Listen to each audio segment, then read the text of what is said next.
тиіп шыққан, ажырасып келген қыздарды үйіне алып келіп жатады. Сондайда проблема болып жатады. Сонан соң осы сауалдың жанында оны да қозғап кету керек.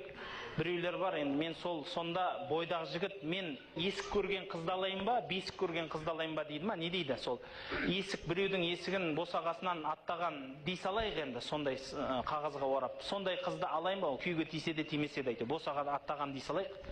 Сондай қызды алсам ба, жоқ, міндетті түрде әйтеуір босаға аттамаған қыз ба дейді.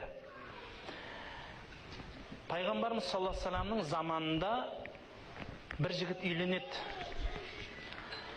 Әтір сеуіп келеді пайғамбардың алдына. Сосын пайғамбарымыз тойдан келдің ба, үйлендің ба десе, иә дейді. Қайдан, не қылды, қайдан үйлендің дегенде, осы мәдиналық бір әйелді алдым дейді. Өзі бойдақ жігіт болады. Сонда пайғамбарымыз айтады, қыз баланы алмадың ба, екеуің бірге ойнап күліп әзілдерің жарасатын еді ғой дейді.